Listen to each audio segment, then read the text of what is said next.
Anjani online classes में आप सभी को स्वागत है। आज मैं इस वीडियो में बताने वाली हूँ चतुर्भुज के बारे में, और चतुर्भुज किसे कहते हैं और चतुर्भुज के कितने प्रकार होते हैं इसके बारे में मैं इस वीडियो में बताने वाली हूँ। चलते हैं, सबसे पहले चतुर्भुज का परिभाषा के बारे में जानते हैं। यहाँ पे मैं लिख चुकी हूँ कि चतुर्भुज किसे कहते हैं। तो सबसे पहले कि चारों भुजाओं से घिरी हुई बंद आकृति को हम लोग क्या कहते हैं, चतुर्भुज कहते हैं। जो चारों ओर से क्या है, चारों ओर से मतलब चारों भुजाओं से, मतलब कि चारों भुजाओं से घिरी हुई बंद आकृति को क्या कहते हैं, चतुर्भुज। चारों भुजाओं से, ये सारा का सारा है इसका, ये भुजा जो है इससे क्या है, ये बंद है। क्या है, बंद है। तो बंद आकृति को ही क्या कहते हैं, ये जो बंद है इस आकृति को क्या कहते हैं हम लोग, चतुर्भुज कहते हैं। क्या कहते हैं, चतुर्भुज कहते हैं। ठीक है, यहाँ पे इसको एक और तरीका से है कि चार सरल रेखाओं से घिरे हुए समतल क्षेत्र को चतुर्भुज कहते हैं।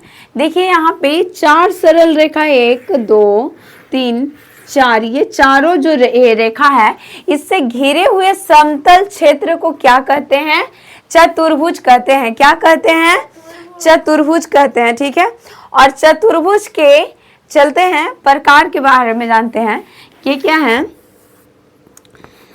ये इसको बोल सकते हैं कि देखिए ABCD इसका ये कोण है। ठीक है, तो ये चारों कोण से क्या है, घिरा हुआ है ना। यहाँ पे क्या है कि चारों भुजाओं से घिरी हुई बंद आकृति को क्या कहते हैं, चतुर्भुज कहते हैं। क्या कहते हैं, चतुर्भुज।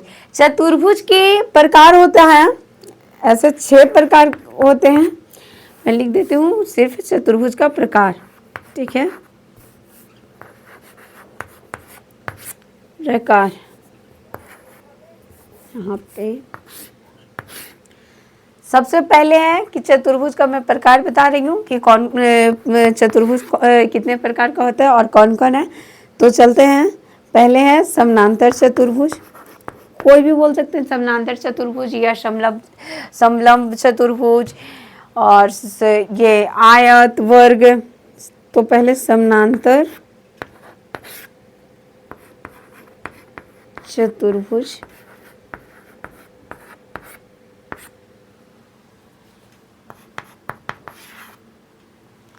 समानांतर चतुर्भुज, वर्ग, शिक्षा जा रहा है,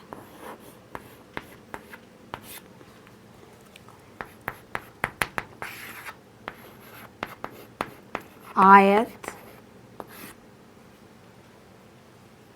इसको आयताकार भी बोलते हैं, वर्गाकार भी बोलते हैं। इस सब का सिंबल होता है सेम वैसा ही। ठीक है, समलंब चतुर्भुज,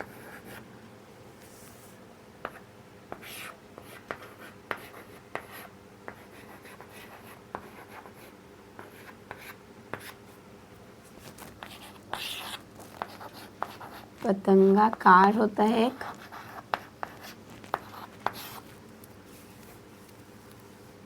पतंगाकार चतुर्भुज कर सकते हैं।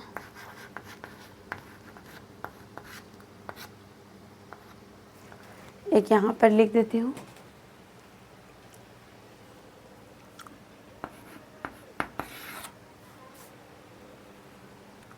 एक यहाँ पे हो जाएगा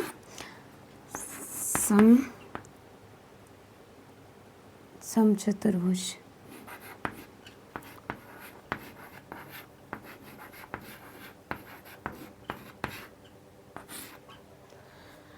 यहाँ पे इसका मैं प्रकार बता दी हूँ कि चतुर्भुज आखिर किसे कहते हैं, इसका मैं परिभाषा यहाँ पे बता दी हूँ, और यह चतुर्भुज कितने प्रकार का है ये मैं यहाँ पर लिख दी हूँ। तो सबसे पहले इसको मैं बारी बारी से पढ़ने वाली हूँ। तो यहाँ पर मैं आयत के बारे में तो ऐसे बता दी हूँ, लेकिन अभी स्टार्टिंग करेंगे समानांतर चतुर्भुज से। ठीक है, तो मैं इसको इरेज करके समानांतर चतुर्भुज के बारे में बता देती हूँ।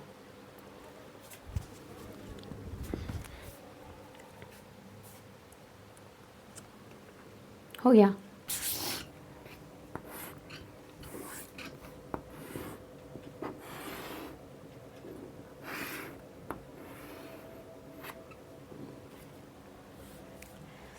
चलिए यहाँ पर इसको देखिए, कहता है कि समानांतर चतुर्भुज किसे कहते हैं? जिसकी आमने सामने की भुजा क्या हो? बराबर हो, समानांतर चतुर्भुज कहलाता है। ठीक है, इसकी आकृति कैसी होती है? देख लीजिए यहाँ पे आकृति इसकी बनी हुई है। इसकी आकृति आमने सामने की भुजा कह रहा है कि क्या हो? बराबर हो। ठीक है, आमने सामने की भुजा क्या होती है? बराबर होती है, तो इसे क्या कहते हैं? समानांतर चतुर्भुज। जैसे कि वो क्या, ए बी सी डी, ये तो ऐसा नहीं कि नीचे से ही लिख सकते हैं, कहीं से भी आप ए बी सी डी कर सकते हैं। ए और बी सी डी, या तो फिर लिख सकते हैं इसको ए बी सी डी, क्योंकि किसी किसी को ये भी प्रॉब्लम होता है कि मतलब ऐसा ही लिखाएगा, ऐसा नहीं होता है। कहीं कहीं पर ऐसा प्रॉब्लम होता है कि मतलब इस प्रकार से लिखने पे। तो चलिए इसको समझना है, सिर्फ कहीं से भी नाम दे सकते हैं, तो ये बी सी कर सकते हैं, तो यहाँ पर आप किसी भी प्रकार से लिख सकते हैं। तो चलिए ए हो गया, बी हो गया, सी और डी। ठीक है, तो यहाँ पर मैं इसके बारे में बताने वाली हूँ, इसके भुजा के बारे में। ठीक है, इसकी जो भुजाएं हैं, भुजाओं के बारे में बताने वाली हूँ, भुजाओं के बारे में। ठीक है, कि भुजा जो होती है हमेशा ए जो है और बी, ये हमेशा क्या होता है? बराबर होता है सी और डी का। ठीक है, हमेशा ये भुजा जो है, जो क्या होगा, ए बी जो है वो हमेशा किसके बराबर होता है? सी और डी के। किसके बराबर होता है? सी और डी को। या फिर कह सकते हैं बी और सी जो है, ठीक है, या बी और सी जो है, जो हमेशा किसके बराबर होगा? तो ए डी का। किसका बराबर होगा? ए डी का हमेशा बराबर होगा। क्या होगा? हमेशा बराबर होगा। ए बी का जो है, ए बी जो है, जो सी और डी का क्या है? बराबर है। ठीक है, और बी और सी जो है, जो ए और डी का क्या है? बराबर है। ठीक है, ये हमेशा ऐसे बराबर रहेगा, कोई दिक्कत नहीं। यहाँ पे फिर है कि ए बी समानांतर, हमेशा ए बी समानांतर बी सी होगा। ठीक है, सी डी होगा हमेशा। और ये क्या होता है समानांतर चतुर्भुज में कि ए बी है जो समानांतर होता है किसका? सी डी का। ए बी है जो समानांतर होता है सी डी का। या तो फिर बोल सकते हैं कि वी सी समानांतर होता है ए डी का। कोई दिक्कत यहाँ तक नहीं? तो चलते हैं आगे कोण के बारे में। ये तो हम भुजाओं के बारे में बताएं। ठीक है, ये भुजाओं के बारे में मैं बता रही थी। अब मैं कोण के बारे में, क्योंकि कोण अलग है भुजा अलग है, ये नहीं कि मतलब ये। और तो अब मैं कोण के बारे में बताने वाली हूँ कि कोण जो है, यहाँ पे मैं लिख देती हूँ, कोण दिख रहा है, कोण यहाँ पे तो ये दिख गया। ठीक है, यहाँ पर चलते हैं। कोण ए जो है, ये हमेशा बराबर किसका होता है? कोण ये वाला जो है, देखिए यहाँ से इसको ऐसे करिएगा ना, ये तो ये कोण जो है हमेशा सी का बराबर हो जाएगा। ठीक है, हमेशा किसका बराबर होगा? सी का बराबर होगा। कोण ए जो है, जो किसका बराबर होगा? कोण सी का। किसका बराबर होगा? कोण सी का बराबर होगा। ठीक है, और कोण बी जो है, देखिए किस प्रकार से मैं एल जैसा लग रहा है, इसको थोड़ा सा ऐसा कर दीजिए। और कोण बी जो है, जो बराबर हमेशा किसका होता है? कोण डी का। ये जो है, ये वाला, ये हमेशा इसका बराबर होगा। ठीक है, देख लीजिए, हमेशा इसका बराबर होगा। ठीक है, ये जो है इसका बराबर होगा, और यहाँ पर इसका ये है। ठीक है, तो ये जो है कोण ए जो है, जो सी का बराबर है, और कोण बी जो है, जो किसका बराबर है? कोण डी का बराबर है। ठीक है, यहाँ पे कोण ए प्लस कोण बी। चलिए यहाँ पर मैं एक चीज और बता देती हूँ कि जब ये दो का, ये समानांतर चतुर्भुज का टोटल योग करिएगा, तो ये सारा का कोण का मान 360 डिग्री होता है। सारा का मान कितना होता है? 360 डिग्री होता है। सारा का मान कितना होता है? 360 डिग्री।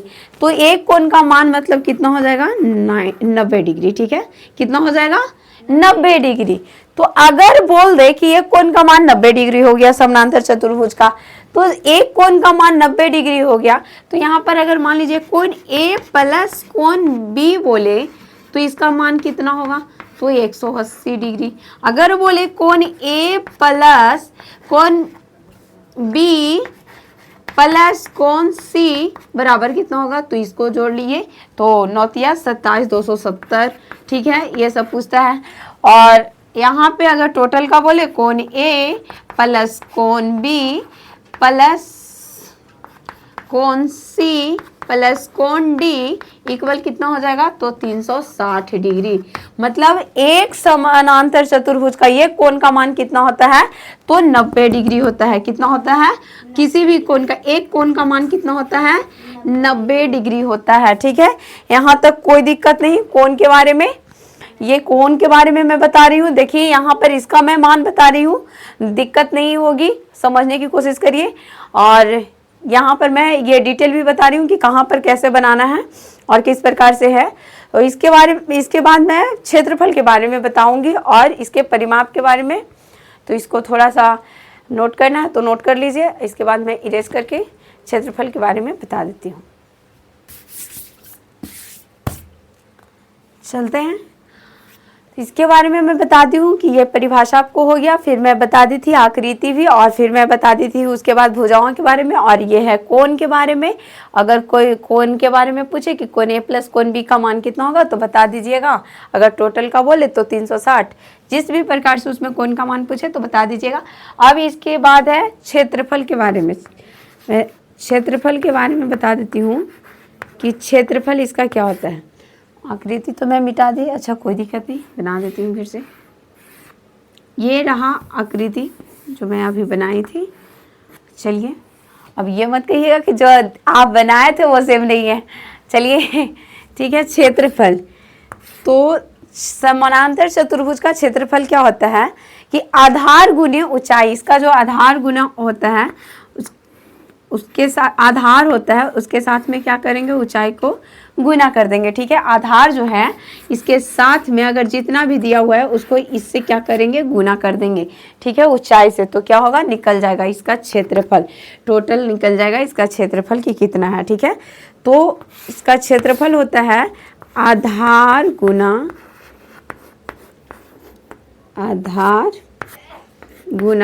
ऊंचाई। क्या होता है, आधार गुना ऊंचाई, ठीक है। इसका क्षेत्रफल होता है आधार गुना ऊंचाई। इसके बाद है इसका परिमाप। इसका परिमाप होता है, परिमाप होता है इसका चारों भुजाओं का योग होता है। परिमाप इसका क्या होता है, चारों भुजाओं का योग। तो ये सारा का योग निकाल दीजिएगा तो मतलब आ जाएगा AB। देखिए अभी मैं बताई थी, मैं लिखना भूल गई, सॉरी। BCD ये हो गया तो लिखेंगे AB, ये वाला हो गया। इसके बाद है प्लस BC, इसको जोड़ दीजिएगा, ठीक है, BC। फिर इसके बाद जोड़ना है CD, इसके बाद जोड़ना है AD बोलिए या DA बोलिए, तो AD लिखने में सही लगता है, ठीक है। तो अगर बोले कि समानांतर चतुर्भुज का परिमाप क्या होता है, तो चारों भुजाओं का योग, ठीक है, या तो फिर वही 2 × आधार प्लस ऊंचाई भी कर सकते हैं, ये दोनों को जोड़ करके गुना कर सकते हैं 2 से, तो हो जाएगा। चलिए, तो यहाँ पर ये निकला परिमाप इसका, ठीक है, परिमाप निकालेंगे। देखिए AB का मतलब यहाँ पर कुछ दिया हुआ रहेगा, ठीक है, जैसे मान लीजिए 4 हो गया या 5 जो भी बोलिए, ठीक है, तो वही यहाँ पर दिया हुआ रहेगा। और तो ये वाला लिखाएगा, AB का मतलब यहाँ से यहाँ तक जो लिखा हुआ है वही होता है, ठीक है। इसके बाद है विकर्ण के बारे में। नीचे दिख रहा है, लिखेंगे तो दिखेगा नहीं, तो इधर कर देती हूँ, ठीक है। चलिए विकर्ण के बारे में बताते हैं इसका।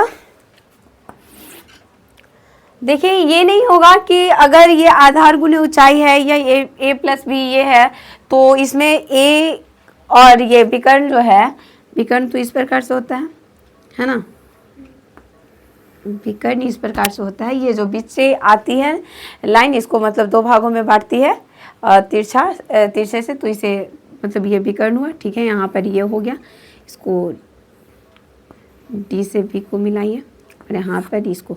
लेकिन एक चीज़ का ये है कि यहाँ पे थोड़ा सा समानांतर चतुर्भुज इस प्रकार से आता है जिसके कारण से ये वाला बराबर नहीं होता है, ठीक है। तो बराबर नहीं होता है तो ये क्या हुआ कि बोलता है कि विकर्ण इसका जो है वो ए सी, ये हुआ ना विकर्ण, ए से लेके सी का ना, ये नहीं, इधर का नहीं, ये भी नहीं, नहीं बी सी, नहीं डी सी, ऐसे कुछ नहीं करना है। ये ए और सी है जो इसका विकर्ण हो रहा है, ठीक है। तो कहता है कि विकर्ण, समानांतर चतुर्भुज का विकर्ण, विकर्ण जो है, जो ए सी जो है, ए सी नॉट इक्वल होता है बी डी का, मतलब ये बराबर नहीं होता है, ठीक है। ये बराबर नहीं होता है, नॉट इक्वल बी डी का, ठीक है, ये बराबर नहीं होता है। लेकिन कोण ए जो है, यहाँ पर देखिए ये कोण बन रहा है ना, कोण ए, ठीक है, कोण ए बन रहा है।